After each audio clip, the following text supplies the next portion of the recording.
Comment et pourquoi protéger une zone de danger en cas d'accident de la route?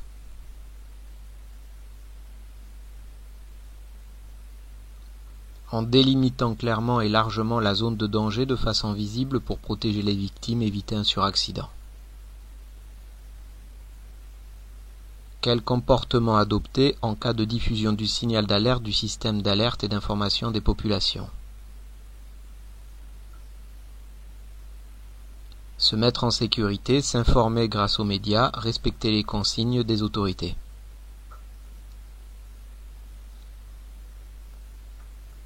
Comment est composé le signal d'alerte du système d'alerte et d'information des populations?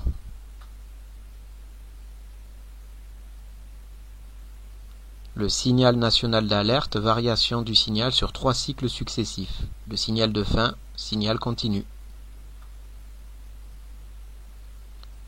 Sur autoroute, comment indiquer avec précision les lieux de l'accident depuis un téléphone portable? En indiquant le numéro de l'autoroute, le sens de circulation et le point kilométrique.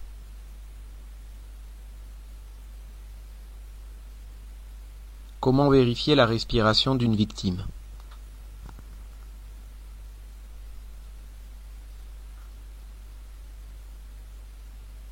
Regarder si le ventre et la poitrine se soulèvent et sentir de l'air à l'expiration.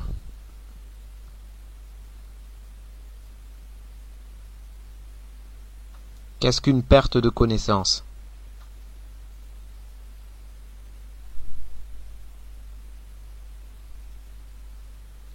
C'est lorsque la victime ne répond pas et ne réagit pas, mais respire.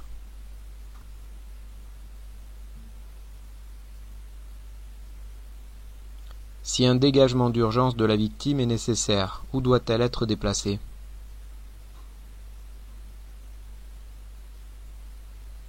Dans un endroit suffisamment éloigné du danger et de ses conséquences.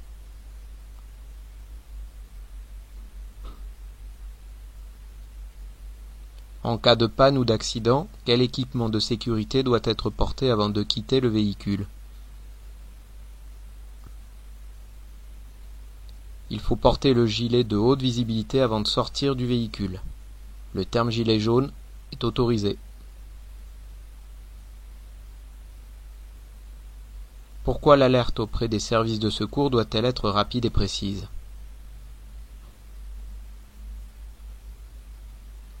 Pour permettre aux services de secours d'apporter les moyens adaptés aux victimes dans le délai le plus court.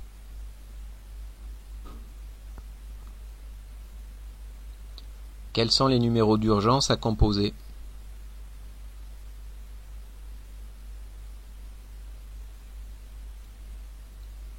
Le 18 pour les pompiers, le 15 pour le SAMU, le 112 pour tout appel d'urgence dans l'Union européenne. Quel comportement adopter en présence d'une victime qui ne répond pas et ne réagit pas, mais respire? La placer en position sur le côté ou position latérale de sécurité, alerter le secours et surveiller la respiration. Comment arrêter une hémorragie?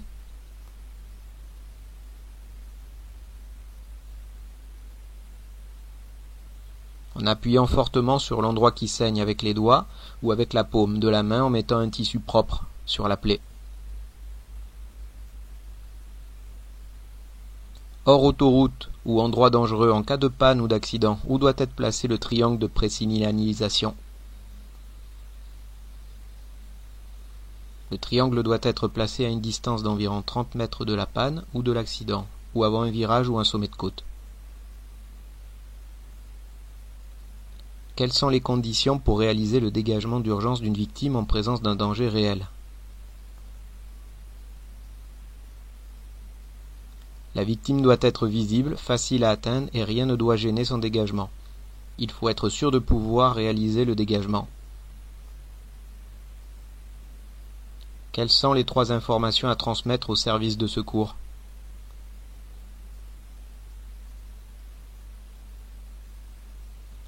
Le numéro de téléphone à partir duquel l'appel est émis, la nature et la localisation la plus précise du problème.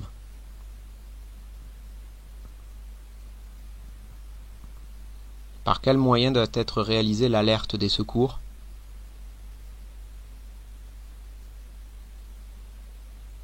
L'alerte doit être donnée à l'aide d'un téléphone portable ou à défaut d'un téléphone fixe ou une borne d'appel d'urgence.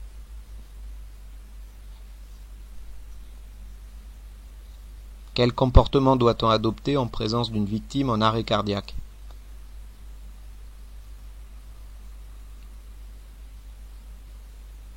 Alerter les secours, masser, pratiquer une réanimation cardio-pulmonaire ou défibriller.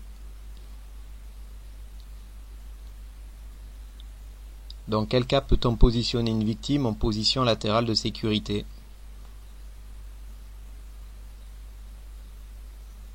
Si la victime ne répond pas, ne réagit pas et respire.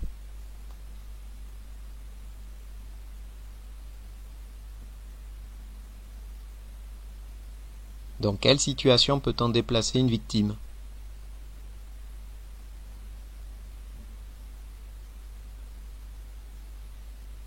En présence d'un danger réel, immédiat, non contrôlable, le déplacement de la victime doit rester exceptionnel.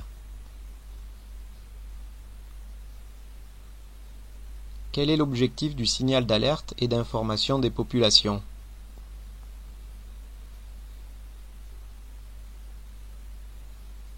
Avertir la population d'un danger imminent ou qu'un événement grave est en train de se produire. Comment est diffusée l'alerte émise par le signal d'alerte et d'information aux populations?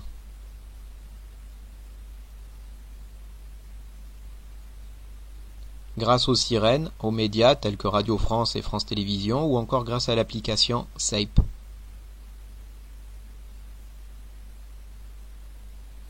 À partir de quel âge peut-on suivre une formation au premier secours?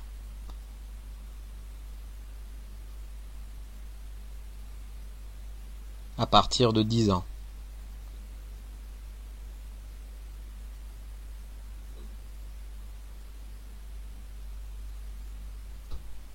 Pourquoi faut-il pratiquer immédiatement une réanimation cardio-pulmonaire sur une victime en arrêt cardiaque? Car les lésions du cerveau surviennent dès les premières minutes.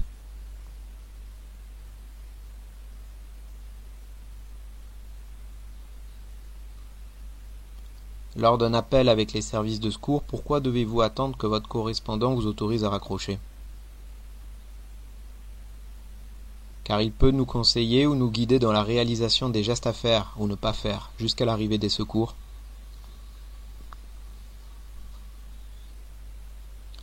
À quel moment pouvez-vous mettre fin à un appel avec les secours?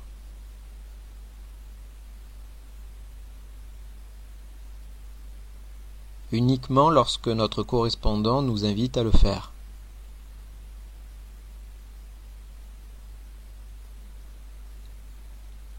Citez les 3 manières d'évaluer l'état de conscience d'une victime.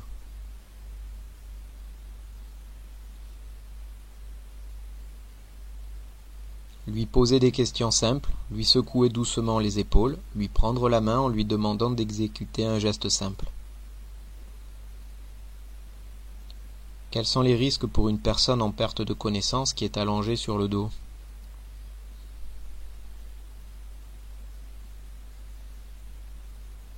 L'arrêt respiratoire et l'arrêt cardiaque.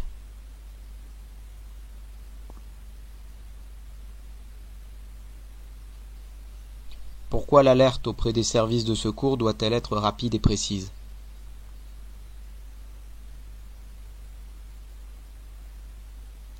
Pour permettre aux services de secours d'apporter les moyens adaptés aux victimes dans le délai le plus court.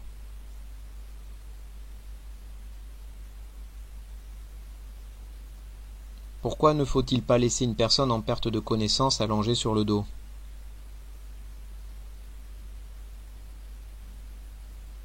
Car elle risque un étouffement par des liquides présents dans la gorge, la chute de la langue en arrière.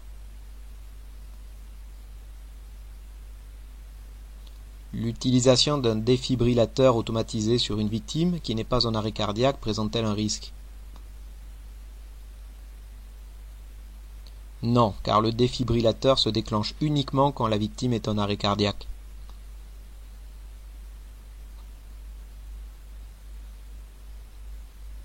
Qu'est-ce qu'une hémorragie?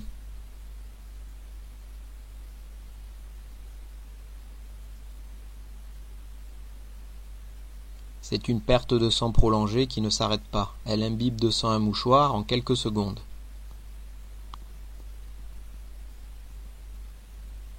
Quels sont les risques pour une personne victime d'une hémorragie?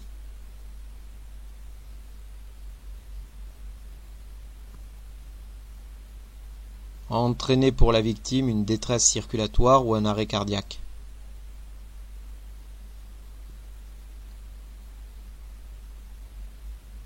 Quels sont les signes d'un arrêt cardiaque?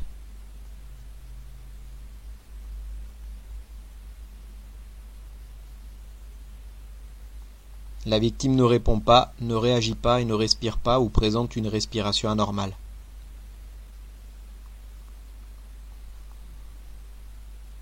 Qu'est-ce qu'un défibrillateur automatisé externe?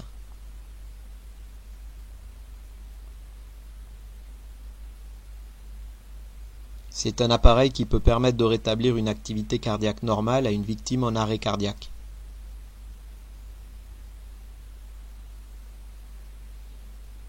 Qu'est-ce qu'un arrêt cardiaque?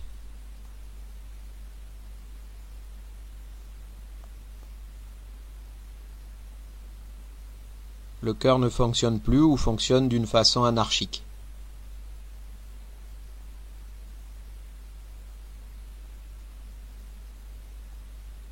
Quel est le risque principal d'un arrêt cardiaque sans intervention des secours?